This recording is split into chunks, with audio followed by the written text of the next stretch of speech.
Appreciate you streaming in here on Birds 365. McMullen and McDonald hanging with Geoff Mosher from InsideTheBirds.com, the podcast, everything else. Good to get Mosher on. He's got a half a smile on for us. We appreciate that greatly. I don't know if you listen to Johnny and I kicking around back and forth right before we punched you up. Haason Reddick with the kind of a surprise announcement. Not the fact that it came to this level, but Super Bowl Sunday, really? That's when you're going to announce that you've given him permission to seek a trade? How big a gulf do you think there is between Haason Reddick's ask number and the Eagles' offer number, if we're correctly assuming they've had some negotiations and they're both like, yeah, no, you aren't even in my ballpark. That you got to get into the same zip code with me here. How much a difference do you think per year they're at right now? That's a great question. I would love to know that. I'm sure we all would. I think the Eagles are smart enough to know that $15 million is a steal and a bargain for them. The top of the market money. And this is what we don't know, is Haason Reddick looking at the top of the market, which is what Nick Bosa at 30. Yeah. Well, if he's looking at Nick, no shot. Exactly. But I'm not even thinking that, John. I'm thinking because a lot of times agents look ahead as to what the next wave of free agents are going to make. And then, Micah Parsons is going to get a deal most likely and reset the market. Brian Burns, who has not been as productive, but is still a younger and a good player, is looking for a lot of money. So it could be a big gap if that's what the representation is looking at, or it could be something that's closer than we might all think. And that's why the Eagles are saying, why don't you go out and see what a team is willing to pay you? And we'll see where we're at with that. Yeah. And I think it's a good way to do it. I mean, a similar thing they did with Slay last year, and Slay went out there, and now he's older, and obviously that affects things. And all of a sudden he came back and said, yeah, I guess the money's not out there, and they were able to work something out. I think that's the hope of the Eagles. Pass rushers, though, and Hassan's been very productive, as you mentioned, Geoff, 4 consecutive years, double-digit sacks. But he's got this chip on his shoulder for a reason. And for whatever reason, this league looks at Haason Reddick, and they have in the past, whether it's the fact that he's undersized. The Eagles got this deal in the first place because teams didn't look at him as the production type player that he is. Why that disconnect about this guy specifically? Yeah, no, I think it's a great question, John. The fact that the Eagles 2 years ago got him at a 3 years, 15 per year when he was coming off 2 straight years, right, of double-digit sacks. The last year with Arizona, the first year with Carolina.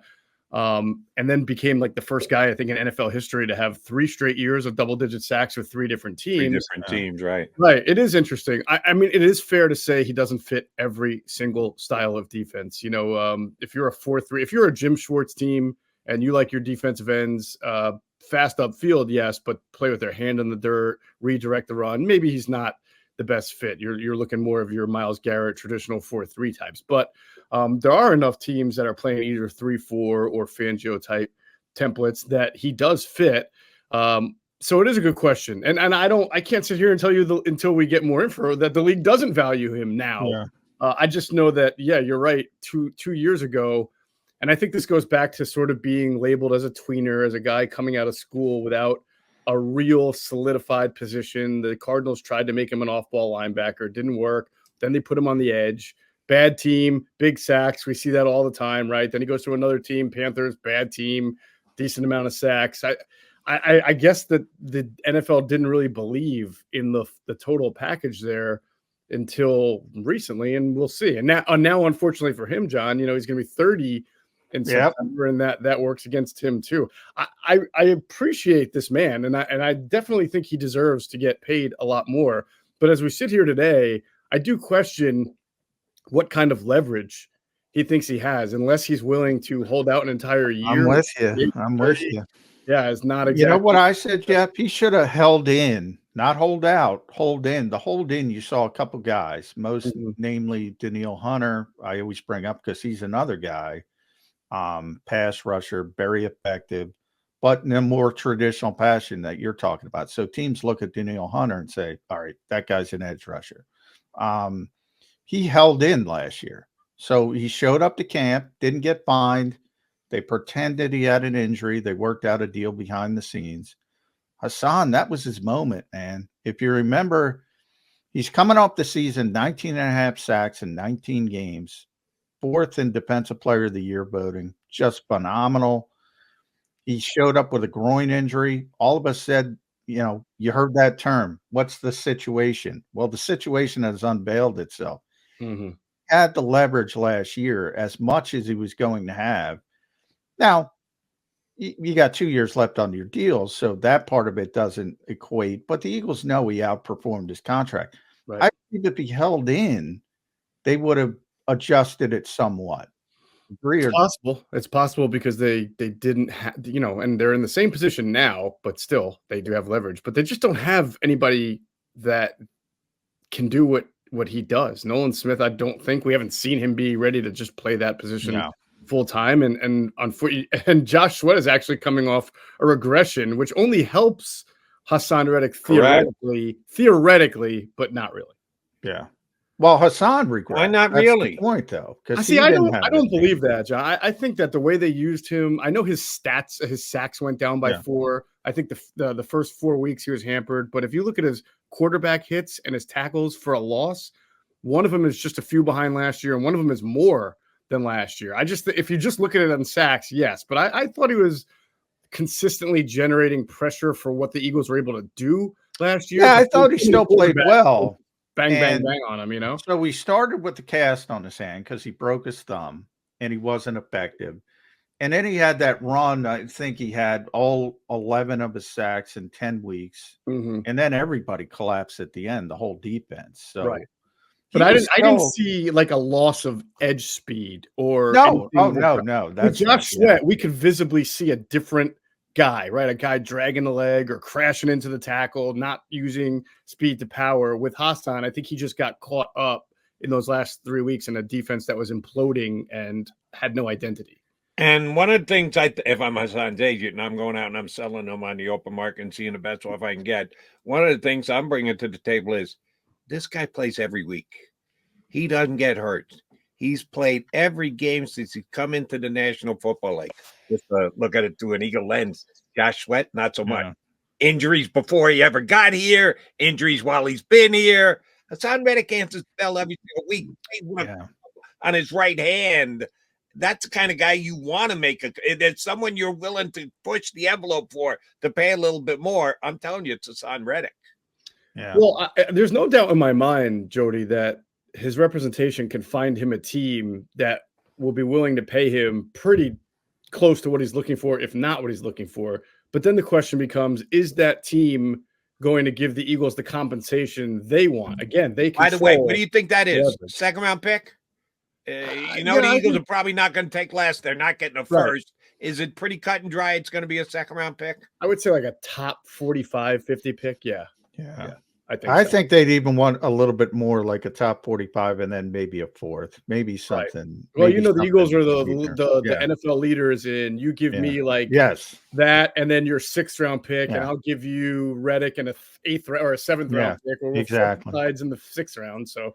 And Howie basically asked for a 2nd round pick for everybody. So he damn well is going to ask a 2nd round pick for Haason Reddick. But that's very true. Very true. But so let's take it the next logical step. Let's say it doesn't work.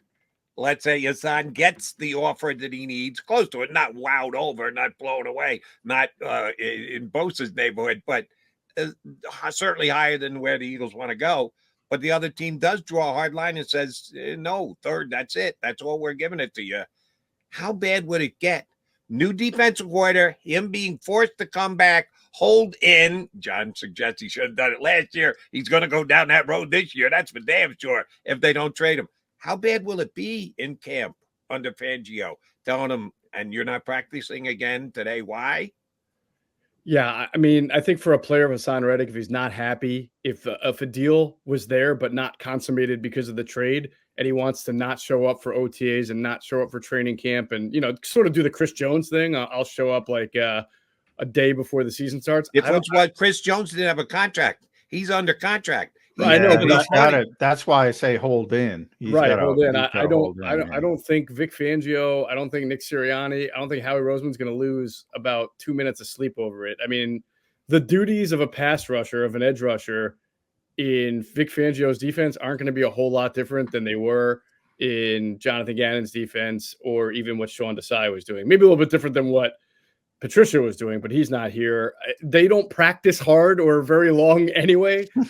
Trust me, that's the last. If Nolan Smith says I'm not showing up, then they got problems, right? But that's not going to happen. If Haason Reddick, who's now 7 years in the league, right, doesn't show up, they're probably thinking, we don't need you anyway. So you can be upset, you can be on your couch, you can be mad, but we know you're going to be there in September because you have to be if you want to make money. You and Adam are very plugged in when it comes to the coaching aspect. So I want to get your thoughts on what the hell's going on with the staff. You would think, Geoff, and you see Dan Quinn in Washington. I mean, boom, boom, boom, boom, boom. He's ready. He's got his assistants. You would think you hire Vic Fangio, you hire Kellen Moore, experienced coordinators. They got their guys ready. They got their guys ready to go. What's going on here? Why is there trickling in? Why is it taking so long for this team to put together a staff?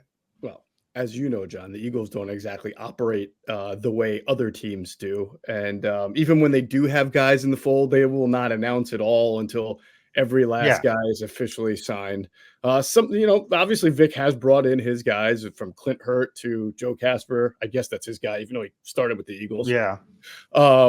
Christian Parker coach, right? Yeah, that they brought in. And then obviously the quarterback's coach for Kellen Moore, Doug Nussmeier. It's my understanding that Aaron Moorhead and Jamal Singleton, as of at this moment, are still going to be on the staff. So maybe Kellen Moore wasn't as forceful about having his own receivers coach, his own. Yeah, I was surprised Devontae kind of mentioned Amos still with us, which that surprised me. Jamal doesn't surprise me. Assistant head coach, I think he did a good job.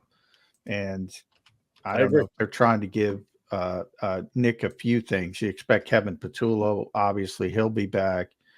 Tyler Scudder's an interesting one to me because he was the assistant linebackers coach, not a big role, but he's very close to Nick Sirianni. So to me, it was always about the guys that are really close to Nick Sirianni are you going to allow him to keep those guys?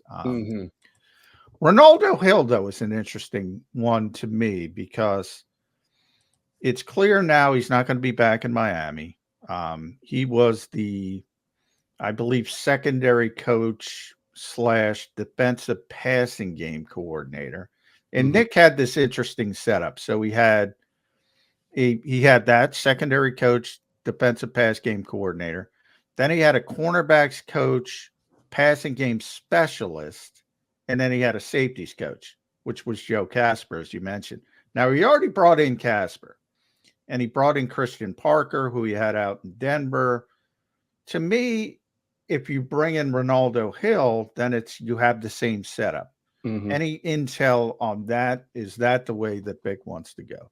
Haven't heard yet. I don't think Vic has had that set up exactly in every stop. The whole that was just my the whole pass game. A lot of times, John, and you know this, a lot of times these titles are given as a way to give a guy some extra money and give him clout and try to promote him so that he gets a job down the road. So we'll see. But it is very, very typical of the Eagles to have a bigger coaching staff than other teams. So it would not surprise me if Ronaldo Hill or somebody else that Vic Fangio has worked with Vic does hop aboard eventually.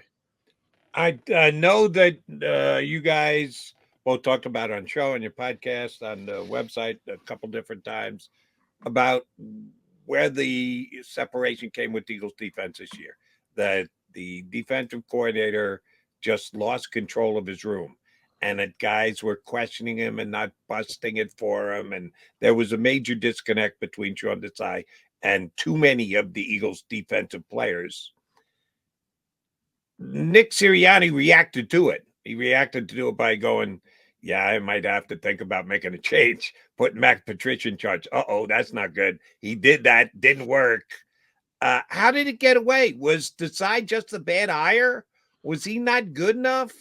Did the Eagle defensive players take too big an attitude after being in the Super Bowl the year before?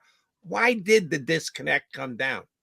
You're asking a really good question, Jody, and I'm not a player for Sean Desai. So I think that when you report something the way it did, and that the disconnect was there, and that the players were not happy with Sean Desai, and that Sean Desai was a my way or highway type of guy, and sort of set a contemptuous relationship there, that it almost seems like the reporter himself is now taking a side. I'm not. I can't. You were the players spoiled. Certainly, the players on the defense over the last few years, there have been times where they've had their say in whether a coach stays or goes. I mean, the defensive line coaches switched jobs, 6 or 7 times in the last 7 or 8 years, despite all the success that the D line has had. But the way it was put to me, from people who know the situation, know Sean, know the Eagles, is that Sean's really smart. He has a master's, I think, in education. Yeah. You would think that also would give somebody an open door to having a really good communicative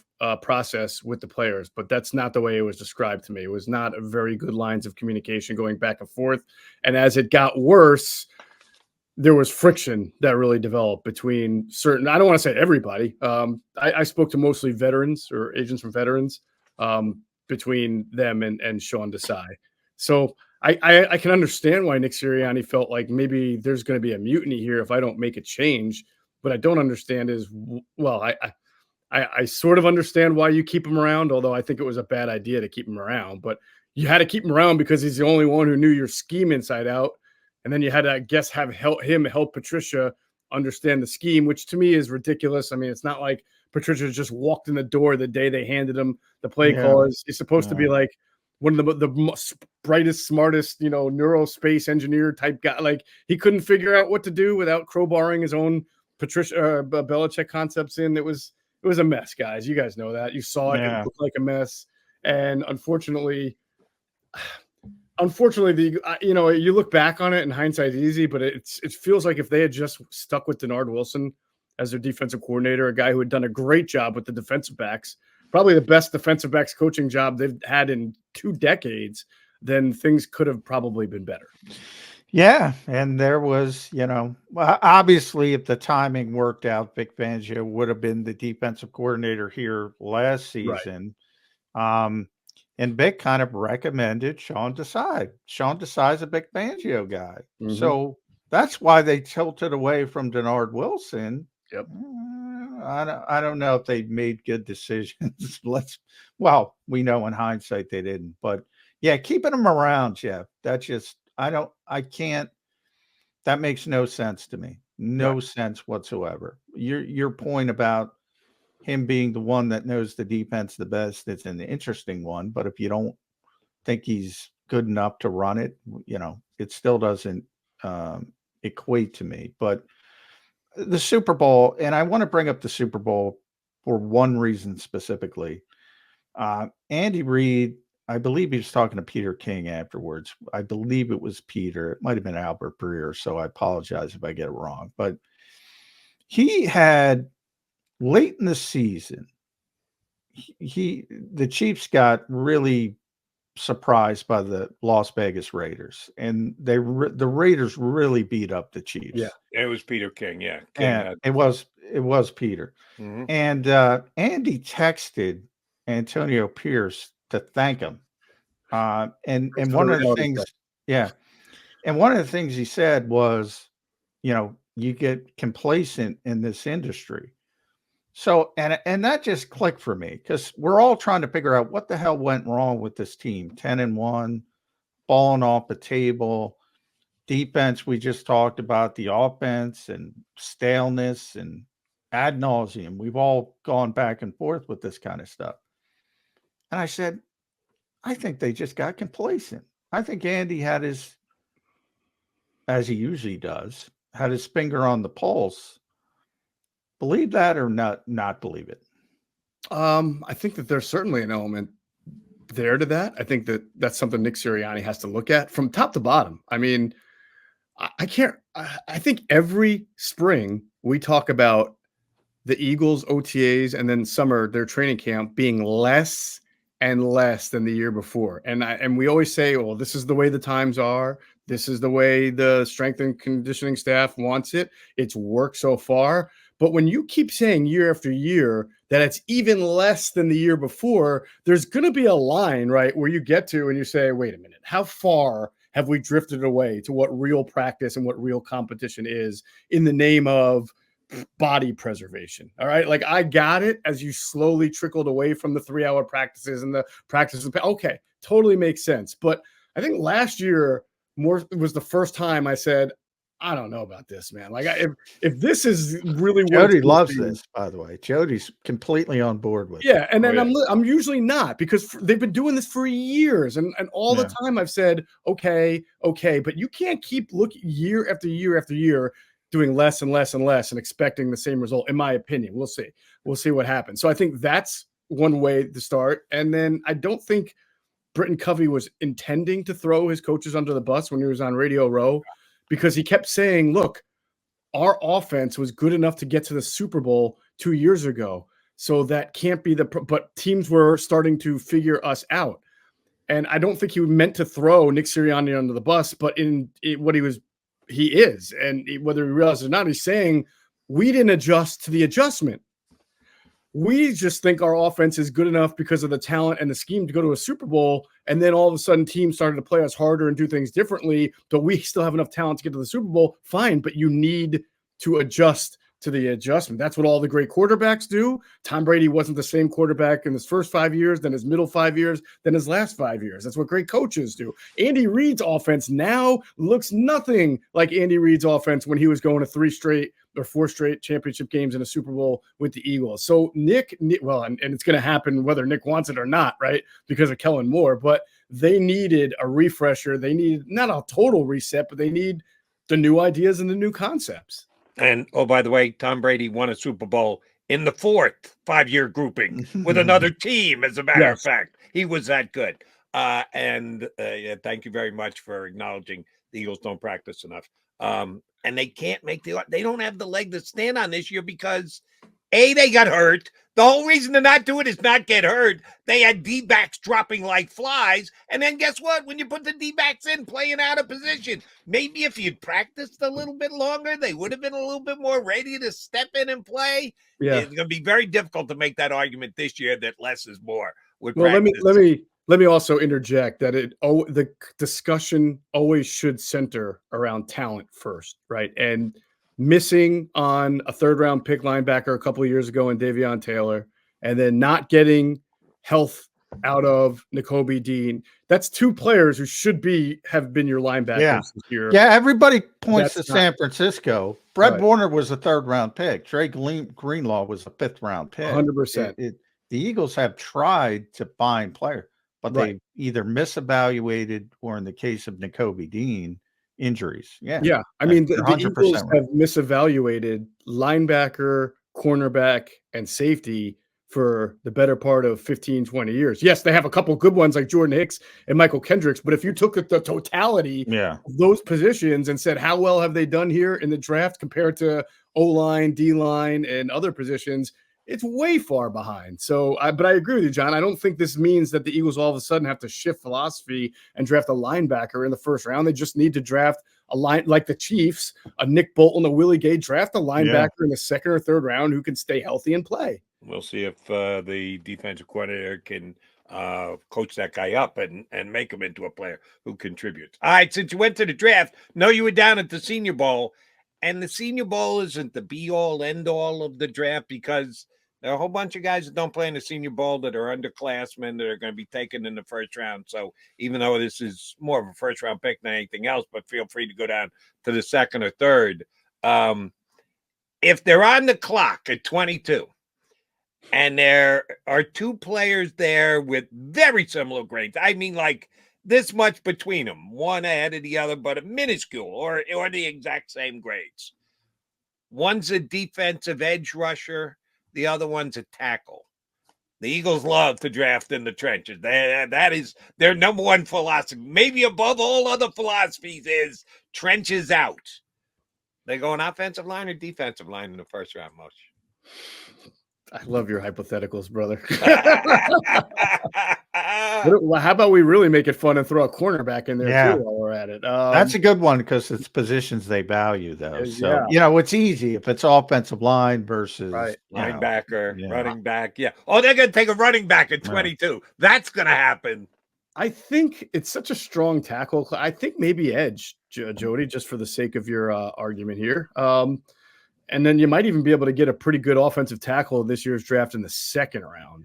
Yeah, so there's so many of them. I'm not sure. Yeah, I'm not sure you're going to get a blue chip edge in the second round compared to a tackle. So I would go. I'll take your hypothetical here, unlike Chip Kelly, and I'll address it, and I'll go with the edge. But if you told me edge versus a really good corner, maybe we're having a discussion on that too.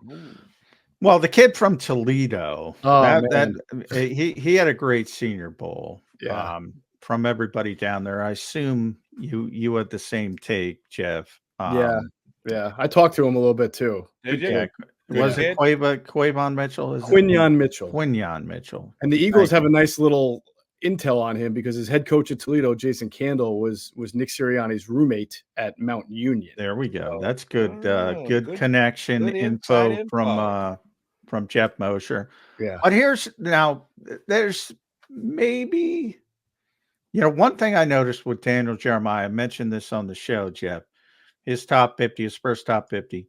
I think maybe he had 3 or 4 corners in that mix, say top 22, had like 9 tackles. He had 9 tackles. Mm-hmm. So, to me, that would indicate the corners are going to get pushed up the board for the cornerback desperate teams. The tackles, you're going to get a really good tackle that falls down because everybody can't take a tackle or will want to take a tackle.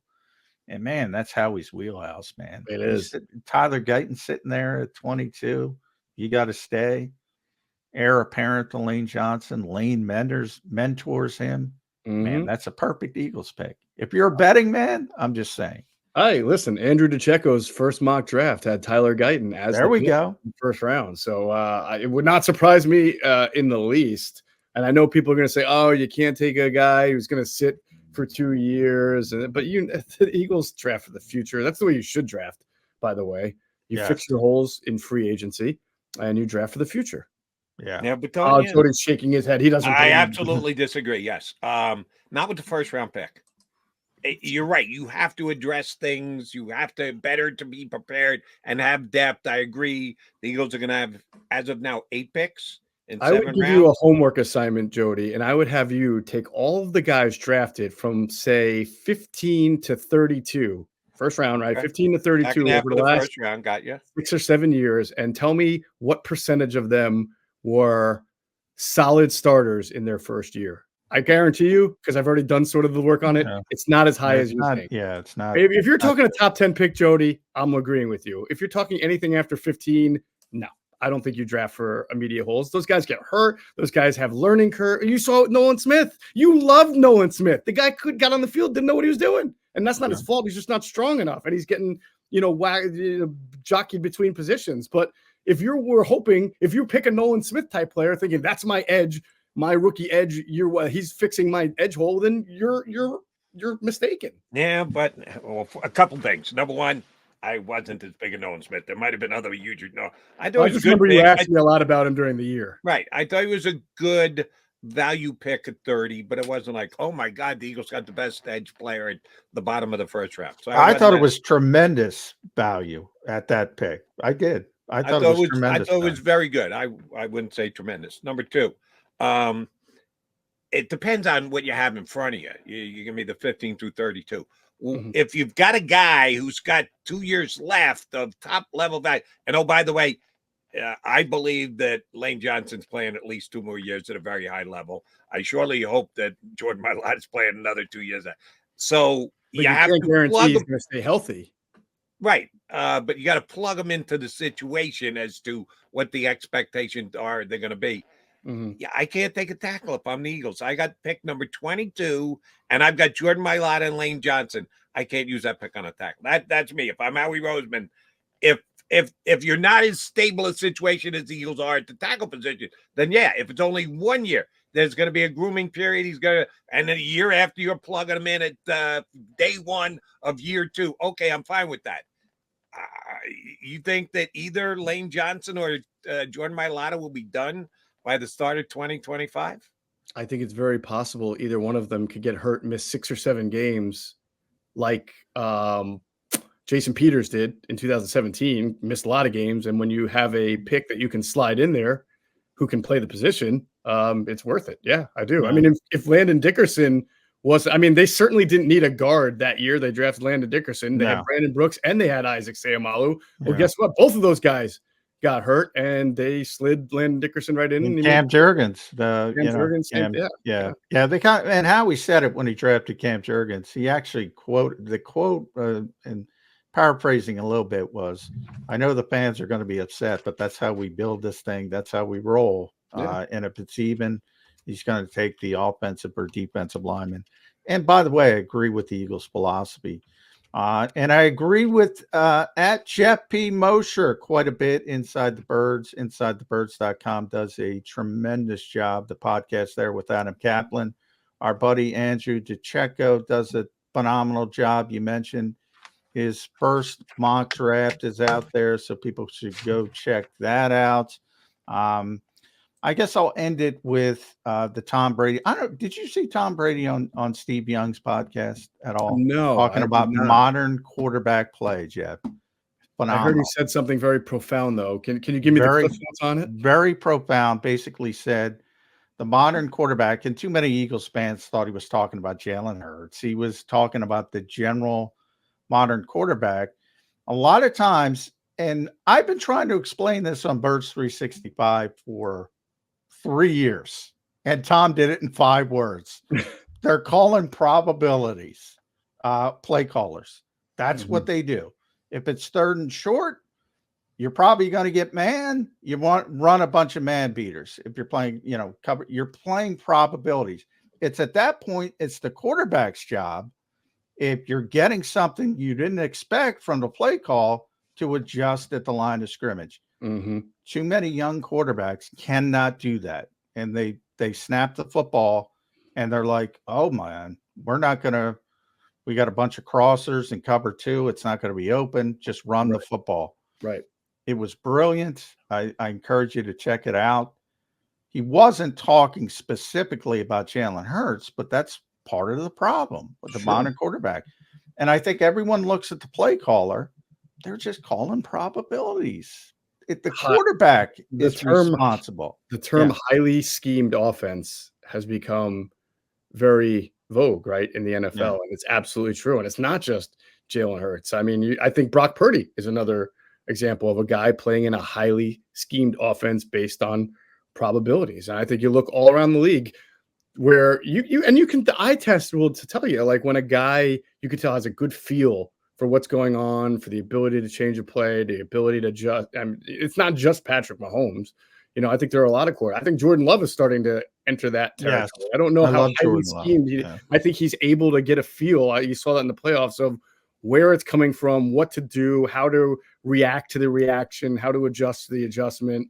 I thought you saw that from him. But I think a lot of quarterback play all across the league is robotic, and I would say offensive play. And what bothers me about it, Jody, is that I think that people get the stigma here that these quarterbacks can't do it. I just think it's the coaches don't want them to. They don't give them the opportunity to do it. Because I think Jalen Hurts has already shown to be more of a processor at the NFL level than he was at Oklahoma when he was in a one read and go offense. He wasn't allowed to have the second read at Oklahoma because maybe the coaches didn't want him to, didn't think it was an effective enough play as him taking off. But he can get to the second and the third reads now. I mean, obviously he struggled there at the end with the whole offense in disarray, but I don't think coaches show enough faith in quarterbacks to be able to do that because it's their scheme and they want it run the way they want it run. I disagree with you this year. I think Jalen had a lot to say on the offense and run or pass, come to the line of scrimmage. That's different. RPOs are, I try to tell.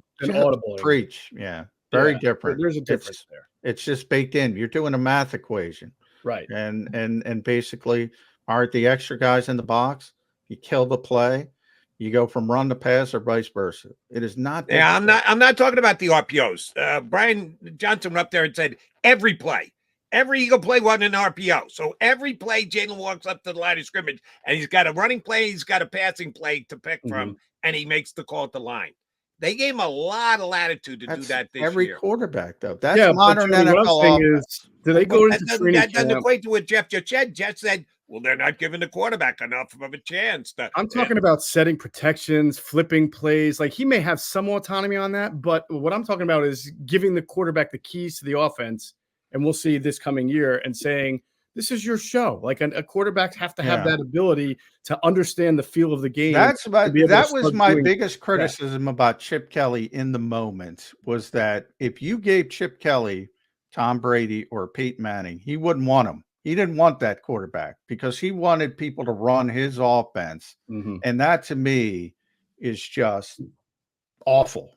Awful. You should be trying to get Tom Brady and Peyton Manning at all times, guys who can run the offense at the line of scrimmage. And too many coaches in modern NFL, they're not. They might say they don't have enough time to practice it. They don't have enough time to teach it. But boy, man, I think it's more to what Geoff said. They got big egos, and they want to run what they want to run. Didn't Tom Brady and Peyton Manning earn that? I know Peyton was they were given the a chance, pick. right? They were given. And Jody, you might be right. You might be right that Jalen Hurts can't do it or isn't good at it. But, like, how do we know until he's has the opportunity? If you they definitely a lot of earned it. offense, you're going to get caught up to. Yeah, but they definitely earned it. Yeah. Right. Yeah. So they didn't just, and Peyton was the #1 pick. So he came in with some gravitas. Friggin' Brady was the 6th rounder. So he had to earn it. I don't know that all the quarterbacks in the league have earned it yet. Patrick Mahomes has, and he's in a zip code all by himself. But everybody else, I don't know that they just let's turn the offense over to the quarterback. All right, here's the last question, and we're late. And thank you very much for staying with us. But I do want you to answer this one. The Eagles in the last 10 years, since Lane Johnson, have used 1 first-round draft pick on an offensive lineman. And I think we can all agree Andre Dillard being a first-round draft pick, what happened was a disappointment. And he goes free agent. They don't even get anything for him in a deal. Started a handful of games over the course of 5, 6 years, whatever it was. Most of it is on Andre Dillard. He just wasn't as good, didn't work as hard, didn't want to seem to move to the other side when they needed him to do. I can't do this. It's Mailata goes over the other side, does it without a problem. So, yeah, I will put most of the blame on Dillard. But if not Dillard, more on Stoutland University or more on Howie Roseman using a first-round pick for him, not trading him when he had the chance, his evaluation of him as a player and how dedicated he was to the game when they picked him. If we acknowledge Dillard as an L, who gets more of the blame after the fact in 2020 hindsight? His coach or the guy who picked him? Wow, I was not prepared for an Andre Dillard conversation today. I don't know where that came. That was the 2000. Using a first-round draft pick on an offensive lineman. That's where the conversation came from. They're going to replace Lane Johnson and let him sit on the bench for 2 years, as per Johnny Mack. Right. That was 2019, correct? 2019, correct, yes. Okay, so if I remember correctly, that was sort of the COVID year draft. 2020 was the Zoom draft, but the 2019 is when COVID stopped things, I believe. What I do remember is that people were not on the trail.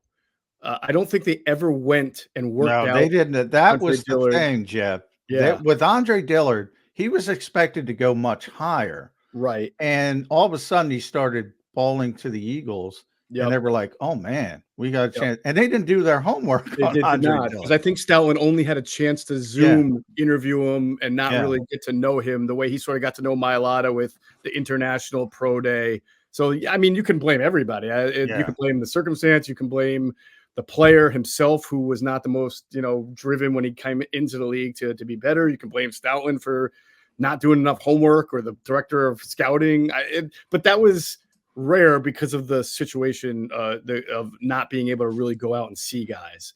In fact, if we go back to that 2019 draft, I'd have to say I think people have done some studies on it and shown that there were some picks there that it wasn't a strong tackle draft to begin with, because I think Tyus Howard was the next one to Houston, and he's been okay, nothing great. But yeah, whenever you see a draft where the first tackle goes like 20th, 19th, 20th, right?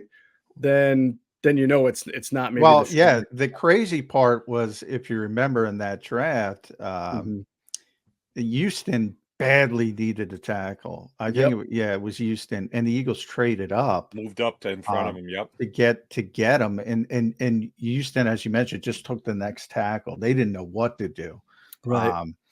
And it was from the Eagles standpoint, though, they saw a player that was dropping that they thought was going to be a top 10 pick, and they just went, "We got to get this guy," and they made a mistake.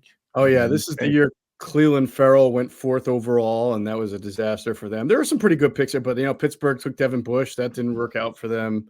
There were a couple of Dwayne Haskins to Washington.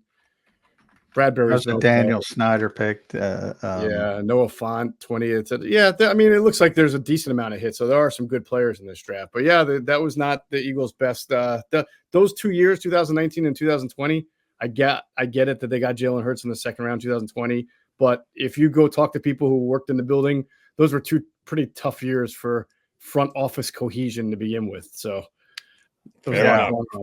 a conversation for another day. We already kept you long, Moshe. Thank you very much for jumping in with us. You know how much we're going to have you on during the off season. Thanks for a couple minutes today, brother. You got it, fellas. Thanks, Moshe. Appreciate it. Mosher. InsideTheEagles.com, the podcast.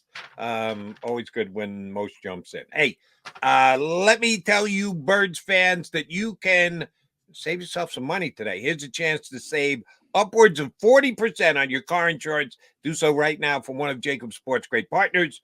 Here's what you need to do. Call one of the 2 managing general partners, Jim or Fran, and tell them you're a friend of both JAKIB Sports and Birds 365.